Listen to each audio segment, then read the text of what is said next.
रंगा सियार की कहानी आपने जरूर सुनी होगी।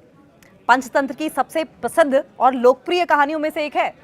कहानी धोखेबाजों के अंजाम को दर्शाती है, बताती है कि अपनी असलियत और स्वभाव को ज्यादा दिन नहीं छिपाया जा सकता। ये कहानी जिस एक मुल्क पर पूरी तरीके से फिट बैठती है, आप अंदाजा लगा सकते हैं मुल्क कौन सा है। ये कहानी जिस एक मुल्क पर पूरी तरीके से फिट बैठती है वो है दुनिया भर में कटोरा लेकर घूमने वाला पाकिस्तान, जो इन दिनों खुद को शांति दूत साबित करने की भरसक कोशिश में जुटा हुआ है, जबकि उसकी असलियत देखकर दुनिया उस पर थूक रही है। हालांकि अब उसके नापाक डिप्लोमेसी की हवा पूरी तरीके से निकल चुकी है, लेकिन जो सुधर जाए वो पाकिस्तान कहां।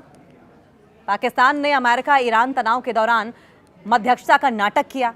रिपोर्ट्स में खुलासा हुआ कि पाकिस्तान ने कथित तौर पर ईरान को अपने नूर खान एयरबेस का इस्तेमाल करने की इजाजत दी ताकि ईरानी सैन्य विमान अमेरिकी हमलों से सुरक्षित रह सकें। दुनिया के सामने आतंकवाद के खिलाफ लड़ने का दिखावा करने वाले पाकिस्तान की सरजमी पर आज भी लश्कर और जैश जैसे आतंकी संगठन फलते फूलते दिखाई देते हैं। दुनिया ये बात जानती है कि उन्हें सरकार का संरक्षण हासिल है। खैर, बढ़ते हैं आगे। इस बार पाकिस्तान लीबिया में नाटक करने पहुंचा है। एक तरफ पाकिस्तान लीबिया में पिछले 15 सालों से चल रहे सिविल वॉर को, गृह युद्ध को खत्म कराने के लिए मध्यस्थ बनने का नाटक कर रहा है, तो दूसरी तरफ उसी जंग को भड़काने के लिए करीब 33,000 करोड़ रुपए के घातक हथियार बेच रहा है। जानकार ये बताते हैं कि गृह युद्ध रोकने का दिखावा और हथियारों के सौदा करने के पाकिस्तान के इस नापाक खेल के पीछे चीन का दिमाग है। गजब का कॉन्ट्रडिक्शन है पाकिस्तान के एक्शन में और उनकी बातों में। आइए आपको बताते हैं कि कैसे पाकिस्तान का ये शांति मिशन असल में हथियारों की एक बड़ी डील है और कैसे इससे उसकी अंतर्राष्ट्रीय स्तर पर भारी किरकिरी हो जाएगी या किरकिरी हो रही है। ये तो आपको याद ही होगा कि साल 2026 की शुरुआत में पाकिस्तान ने किस तरीके से अमेरिका और ईरान के बीच में सीज फायर कराकर वाहवाही बटोरने की कोशिश की थी, लेकिन पाकिस्तान की तथाकथित कामयाबी 3 हफ्तों में ही ढेर हो गई। दुनिया देख रही है कि अमेरिका और ईरान के बीच सीज फायर टूट चुका है। अमेरिकी हमलों में ईरान के कई सैनिक मारे गए, तो वहीं ईरान ने भी रिटेलिएट किया, जवाबी हमले किए। ईरान ने दुनिया के सबसे महत्वपूर्ण तेल मार्ग स्ट्रेट ऑफ हॉर्मुज को बंद कर दिया, जिससे तेल की कीमतें आसमान छूने लगी। जब ईरान अमेरिका मामले में पाकिस्तान की मध्यस्थता सुपर फ्लॉप साबित हो गई, तो अपनी गिरती साख को बचाने के लिए पाकिस्तान ने अपना रुख चुपके से लीबिया की तरफ मोड़ दिया। कोई दूसरा देश होता तो अगला कदम उठाने के पहले अच्छी तरह से सोच विचार करता, लेकिन पाकिस्तान वो ढीठ बच्चा है जिसे चारों खाने चित होने पर भी शर्म नहीं आती। वो खट से धूल झाड़कर खड़ा हो जाता है। बिल्कुल शर्म नहीं आती, खट से धूल झाड़ेगा और फिर खड़ा हो जाएगा, और इसलिए वो इस बार लीबिया में सक्रियता दिखाने की कोशिश कर रहा है। पहले की फजीहत भूल गया है पाकिस्तान। आपको याद दिलाते हैं और याद दिलाते चले कि साल 2011 में मुअम्मर गद्दाफी की मौत के बाद से ही लीबिया 2 हिस्सों में बटा हुआ था। पश्चिमी एशिया में संयुक्त राष्ट्र की मान्यता प्राप्त सरकार है, जिसे तुर्की और कतर का समर्थन भी हासिल है, जबकि पूर्वी हिस्से पर बागी जनरल खलीफा हफ्तार और उसकी सेना लिबियन नेशनल आर्मी का कब्जा है।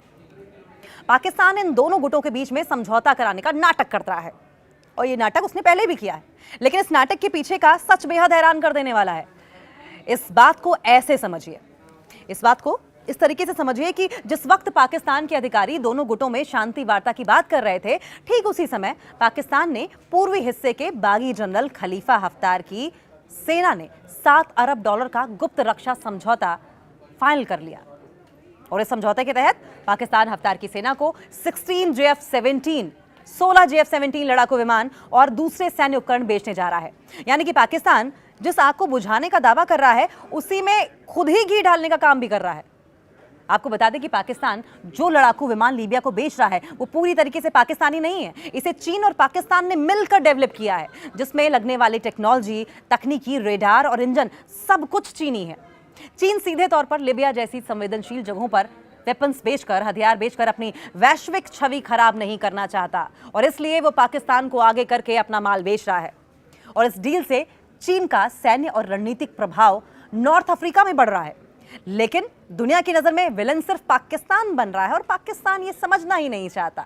ये तो आप जानते ही हैं कि पाकिस्तान की आर्थिक हालत बेहद खराब है, उसे डॉलर की सख्त जरूरत है, और इसलिए वो पैसों के लिए किसी भी जंग में हथियार सप्लाई करने को तैयार है, भले ही इसके लिए उसे शांति दूत का मुखौटा क्यों ना उतारना पड़े।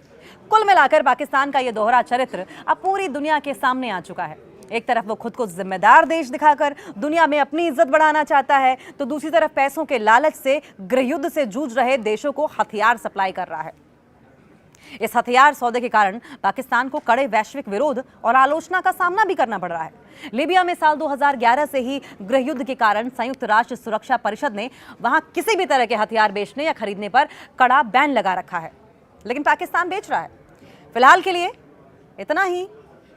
और ये स्क्रिप्ट लिखी थी जयशंकर ने। मैं हूं आपके साथ अंकिता दुबे। बाकी खबरों के लिए जुड़े रहिए न्यूज़ 18 के डिजिटल प्लेटफॉर्म के साथ। नमस्कार।